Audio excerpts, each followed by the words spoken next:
వివాహ ముహూర్తము కూడా అభిజిన్ ముహూర్తము, అభిజిన్ లగ్నము అంటే ఉదయం నుంచి 4వ లగ్నము. అభిజిన్ లగ్నము వివాహానికి ప్రశస్తమైనది. అట్లనే గోధూళి వేళలో కూడా వివాహానికి ముహూర్తము ప్రశస్తమైన ముహూర్తములు. ఎక్కువ ఉత్తరాది రాష్ట్రాల వాళ్ళందరూ గోధూళి వేళలో వివాహం చేస్తారు. మామూలుగా పూర్వం జరిగిన వివాహాలు ఎక్కువగా అభిజిన్ లగ్నంలో జరిగినాయి.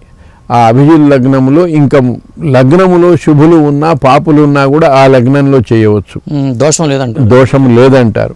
కానీ మన ప్రాంతంలో మనము అభిజిన్ లగ్నంలో కూడా శుభులు ఉన్నప్పుడే పెడతాము, కానీ పాపులు ఉంటే అభిజిన్ లగ్నంలో పెట్టం. ఒక్కొక్క ప్రాంతంలో ఈ వివాహ ముహూర్తాలు కూడా ఒక్కొక్క రకంగా ఉన్నాయి. ఇప్పుడు రాహుకాలం ఉన్నది.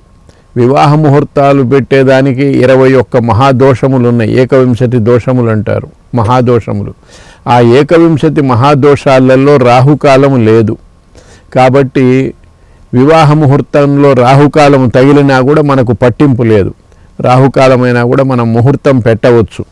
అట్లనే కేరళ మనకు వర్జ్యం అసలు పనికే రాదు. దుర్ముహూర్తం కొన్ని ప్రాంతాలలో మనం దుర్ముహూర్తం ఉంటే ముహూర్తం పెట్టం. కొన్ని ప్రాంతాలలో దుర్ముహూర్తం పట్టించుకోరు. అందువల్ల ఒక్కొక్క ప్రాంతంలో ఒక్కొక్క ఆచారం కొనసాగుతూ ఉన్నది. ఇప్పుడు పంచకరహితం చేయటం ముహూర్తానికి, పంచకరహితం చేయటం కూడా పంచకరహితం చూసే పద్ధతే 2-3 పద్ధతులు ఉన్నాయి.